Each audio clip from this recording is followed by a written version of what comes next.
Adhir Ranjan Chaudhary ji.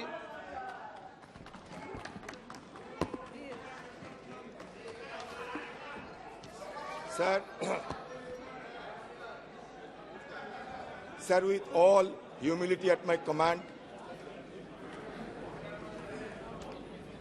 I rise to support the no confidence motion moved by our younger MP Sri Gaurav Gogoi under Rule 198. Sir, as you know that no confidence motion per se does not mean that the government will be dislodged or dethroned. See, the issue is, in the year 1782, first no confidence motion was moved in London when the then Prime Minister Lord North has submitted his resignation to King George III because the British army was defeated in the Revolutionary War in America. So in our parliamentary mechanism, it's a long overdue, it's a long tradition which has been persuading because we are also following the same path of parliamentary democracy in our country. In the year 1963, first no confidence motion was moved against Prime Minister Pandit Jawaharlal Nehru ji. Since then, 28 no confidence motion has been moved in this parliament. Barring the 3 confidence motions, all the no confidence motions were destined to be defeated. So the issue is, as the Treasury bench is trying to make it equivalent, as our attempt to dislodge this government, we know that we don't have the requisite number at our disposal. बहुमत की बाहुबली आपके पास है, बहुमत की बाहुबली से आप जीत सकते हो, लेकिन हमें क्यों ये नो कॉन्फिडेंस मोशन लाना पड़े, इसको थोड़ा समझाने की कोशिश होना चाहिए।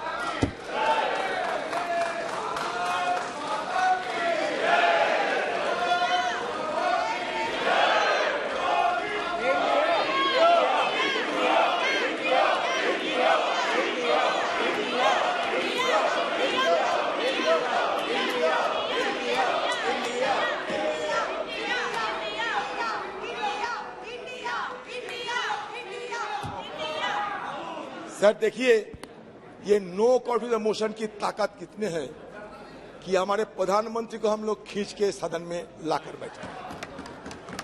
यही ताकत होते हैं संसदीय परंपरा की। हम ये नो कॉन्फिडेंस मोशन आने के लिए कोई सोचा भी नहीं था, लेकिन हम बार बार ये गुहार लगाते आए थे कि कम से कम हमारे देश की प्रधानमंत्री सदन में आए और मणिपुर की मुद्दे पे हम बोलने का पहले कुछ बोले। ये सिर्फ हमारा मांग थी और कुछ नहीं।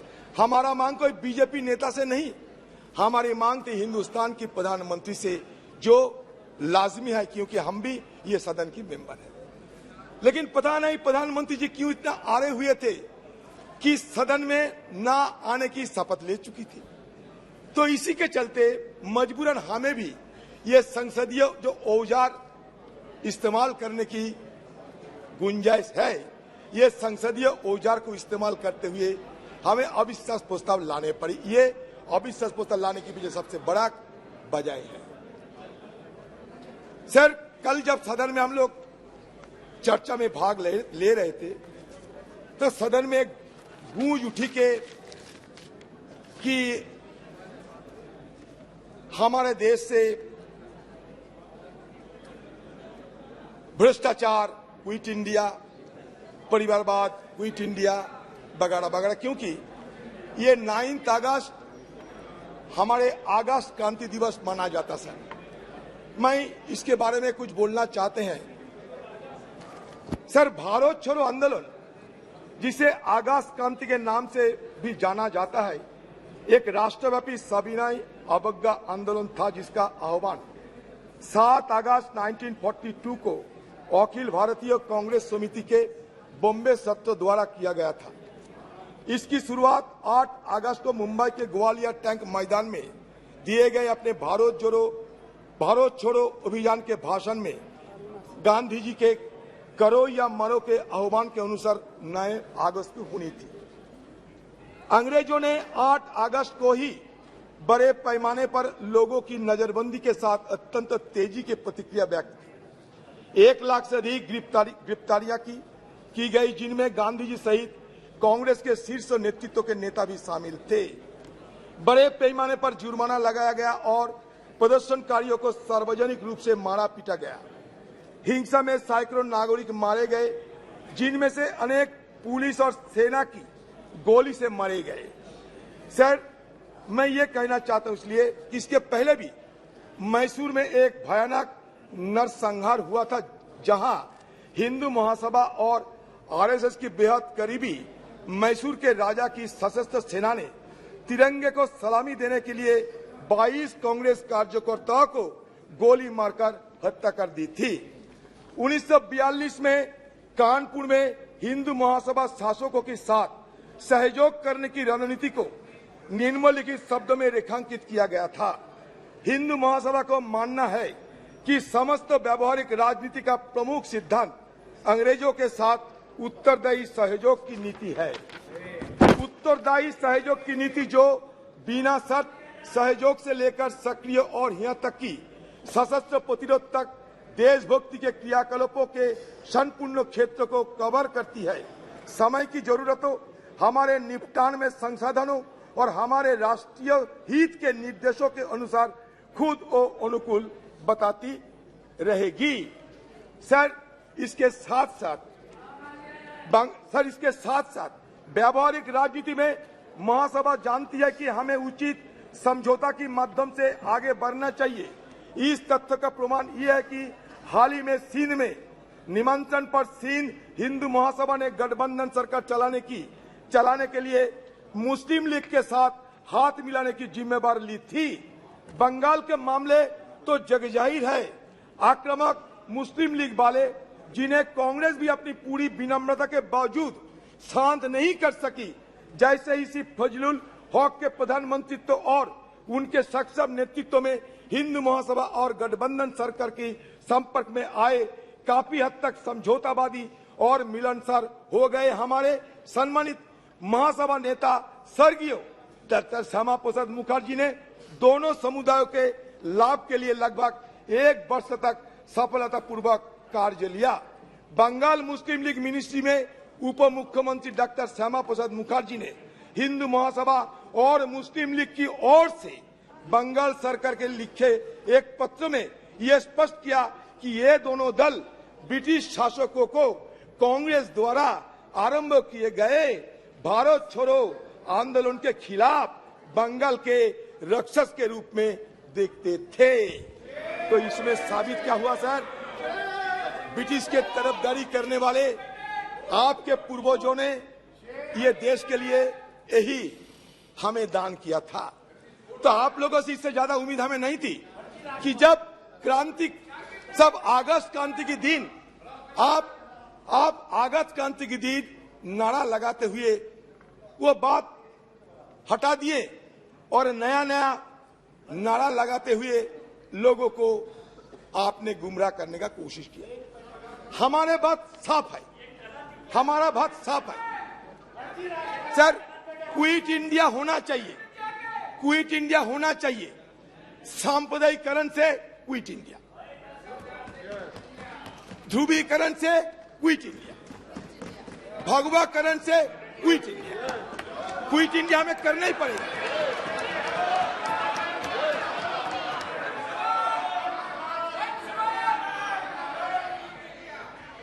आजादी के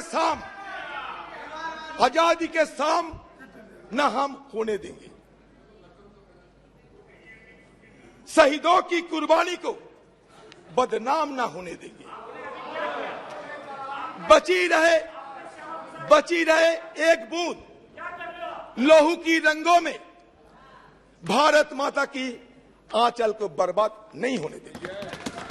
यही हमारा मकसद है।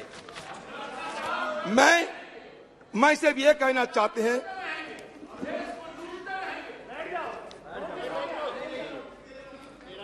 सर, प्रधानमंत्री जी को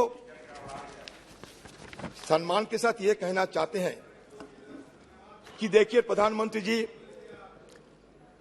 आप एक बार नहीं 100 बार प्रधानमंत्री बने, हमें कोई फर्क नहीं। इसमें हमें कोई लेना देना नहीं। हमें लेना देना भारत की आम जनता के साथ। जब मणिपुर गए तो मणिपुर की दशा देखा हमने, और दशा देखने के बाद हमें जरूर यह महसूस हुई कि कम से कम देश की सबसे बड़ा मुखिया होने के नाते प्रधानमंत्री जी को एक बार मणिपुर के आम वासियों के लिए कुछ संदेश देना चाहिए थे।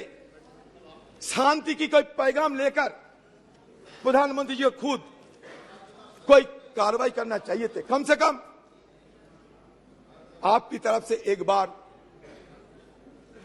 मणिपुर के लोगों को अपना मन की बात रखना चाहिए थे। सर, ये मांग कोई गलत मांग नहीं है, मणिपुर के आम लोगों की मांग था।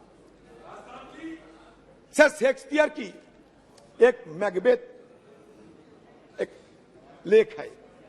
मैकबेथ को सर ये टायरेंट कहा जाता था। एक टायरेंट किंग मैकबेथ, अत्याचारी राजा। तो मैकबेथ के अत्याचार देखते हुए शेक्सपियर ने बड़े दुख जताई थी और कह रहे थे कि स्कॉटलैंड में जिस तरीके की हमला हो रहे हैं, जिस तरीके की दुर्दशा देखे जाते हैं, तो उसमें बड़ी दुख के साथ एक कोई शब्द लिखे थे, it weeps, it bleeds, and each day a gas is added to the wound. Each new morning, new widows howl, new orphans cry, new sorrows strike the heaven in the face. हमें भी लगा कि मणिपुर की हालत ऐसा ही है, जहां लोगों की मन में कोई चैन शांति कुछ नहीं थी। सारे मणिपुर, यही तो बात है, आप समझ नहीं सकते। अनारस के साथ बेनारस की तुलना मत किया करो, चाना के साथ बेदाना की तुलना मत किया करो, बुलक के साथ हिलक की तुलना मत किया करो। इसलिए नहीं, क्योंकि हमारे प्रधानमंत्री जी जिस दिन मणिपुर के मुद्दे पे बोलना चाहिए था, कहां से छत्तीसगढ़ लाए, कहां से राजस्थान लाए, कीजिए ना। लेकिन मणिपुर की दंगा ये कोई छोटी मोटी बात नहीं है। मणिपुर की दंगा एक जाति दंगा के रूप में, एक सिविल वॉर की तरह सारे देश दुनिया में चर्चा के मुद्दे बन गए। आप जब यूरोप में गए थे, फ्रांस में, जहां आपको पुरस्कार मिला था, खुशी हुई हम लोग, आपको नवाजा गया बहुत बड़ा पुरस्कार में। उस समय भी यूरोपियन पार्लियामेंट में ये मणिपुर की मुद्दा चर्चा में थे, अमेरिका में भी ये मुद्दा चर्चा में थे। तो हमारी तरफ से ये बार बार समझाने की कोशिश किए गए थे कि Manipur issue cannot be confined to any state और any nation. It has already assumed a global dimension. That is why Prime Minister intervention is indispensable, is called for. That was our argument. There is no harm of it. Sir, बात यह है कि मणिपुर में क्या देखा? मणिपुर में हमें देखा कि हमारे घर की मां बहनों को वस्त्रहीन हालत में विवश करके उन पे ऊपर हमला हो रहे हैं, बलात्कार की घटना घट रही है। तो मुझे एक बार ये बोलने का इच्छा हो रहे हैं कि जब राजा अंधा रहते हैं, धृतराष्ट्र जब अंधा रहते थे, उस समय द्रौपदी की वस्त्रण हुई थी। आज भी राजा अंधे बैठे हैं, इसलिए किसी को नाम नहीं, किसी को नाम नहीं लिया मैं, किसी को नाम नहीं लिया मैं। तो इसलिए जहां राजा अंधा बैठे रहते, जहां राजा अंधा बैठे रहते, वहां द्रौपदी की वस्त्रहरण चाहे वो हस्तिनापुर में हो, चाहे वो मणिपुर में हो, होते ही रहते। मणिपुर और हस्तिनापुर में कोई फर्क नहीं रहता। आपने एक अपील की थी कि आइदर और साइड से बहस को शांति से सुना जाए। हम बड़े धैर्यपूर्वक सुनते गए। उन्होंने कहा कि हमने ब्रिटिश की कार्यपद्धति हमारी संसद ने अडॉप्ट की है, पूरे देश का अपमान किया, हम चुपचाप बैठे रहे। हमारी संविधान सभा ने ये पूरी प्रक्रिया तय की है, स्वीकार करी है। आगे माननीय अध्यक्ष जी, इसके बाद भी अनर्गल बोलते रहे। अब मैं अभी ये जो प्रयास कर रहे हैं, उनकी पार्टी ने उनको समय नहीं दिया। मेरे बोलने के साथ बात दिया जाएगा। आपने समय दिया, उसमें कुछ स्कोर करना चाहते हैं, कुछ मान्यता मगर माननीय अध्यक्ष जी, इस सदन की एक गरिमा है। देश के प्रधानमंत्री जी के बारे में जिस प्रकार का ये उल्लेख कर रहे हैं, मुझे लगता है ये विपक्ष के नेता के लिए शोभा नहीं देता। आपने उनको या तो कंट्रोल करना चाहिए, या तो ट्रेजरी बैंक के एमपी भी ये नहीं सुन पाएंगे। अमित शाह जी, आप थोड़ा बैठे। प्रधानमंत्री जी के गुस्सा नहीं आता, आपको क्यों आते हैं इतना? किसी को गुस्सा नहीं आते। तो चर्चा की मुद्दा है, आप मुद्दों पे बोलिए। सर मुद्दे पे तो बोलते हैं सर। हाँ। बहुत दिन पहले सुना इस देश से हजारों करोड़ रुपया लूटकर नीरव मोदी भागे थे, किसी ने उनको पकड़ नहीं सके। हमारे एनडीए सरकार की इतना ताकत, उन्हें छू नहीं सके। तो कैरिबियन समुद्र की बीच में मस्ती करते देखा जाते हैं, जो मर्जी वो कहते रहते। तो मैंने सोचा कि नीरव मोदी सारे जिंदगी के लिए हमारे से दूर चले गए, लेकिन अब पता चला नीरव मोदी दूर नहीं गए। मणिपुर की घटना देखने के बाद मुझे यह पता चला नीरव मोदी यहाँ हिंदुस्तान में जिंदा है, और नरेंद्र मोदी नीरव मोदी बनके अभी भी चुपचाप अपने चुप्पी साधे होकर बैठे हैं।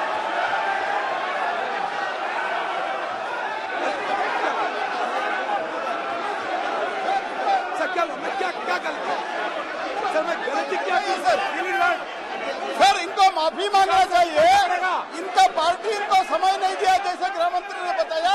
समय हमारे पार्टी से लिया है, और अभी इनका अभी से लेकर क्या क्या बात कर रहे हैं सर? ये चाँद से लेकर सर ये अनाप शनाप बात नहीं चलेगा sir.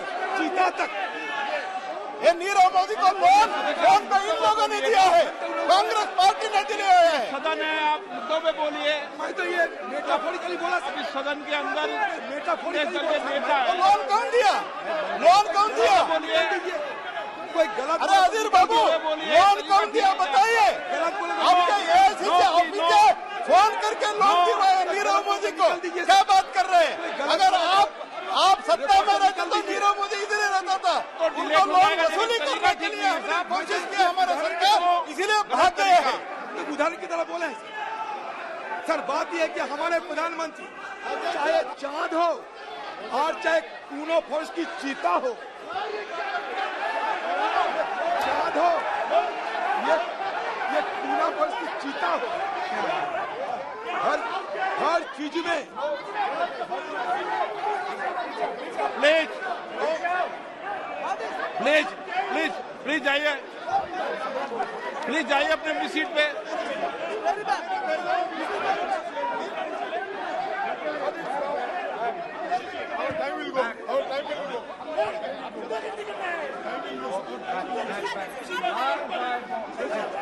Please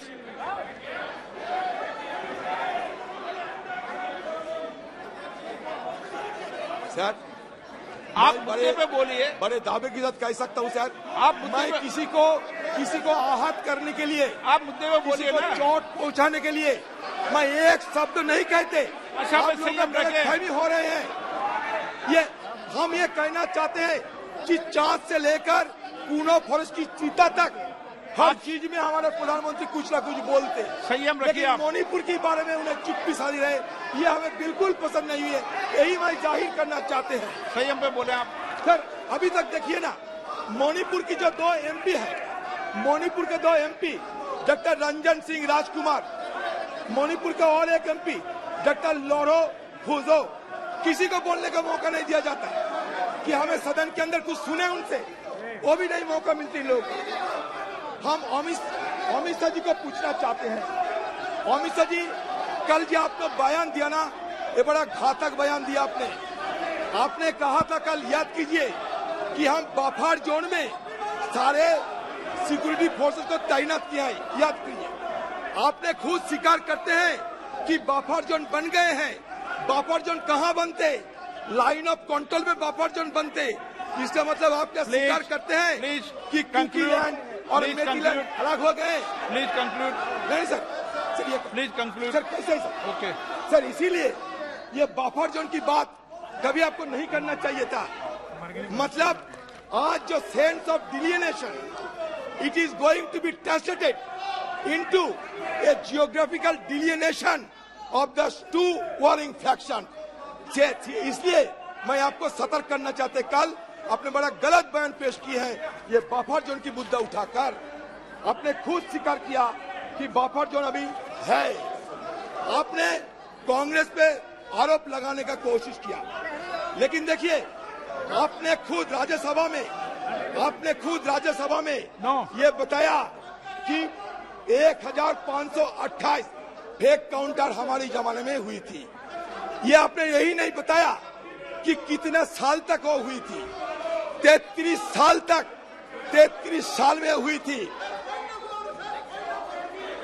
sir rule 352(5) sir rule 252(5) sir, Congress की जमाने में upon the conduct of Congress the की person in high authority unless the discussion is based on the substantive motion drawn in proper terms sir, ऐसा कुछ नहीं हुआ है सर। इसको एक्सपंज करना, prime minister is high authority, इसको एक्सपंज करना चाहिए और माफी मांगना चाहिए सर। ऐसा नहीं चलता है सर।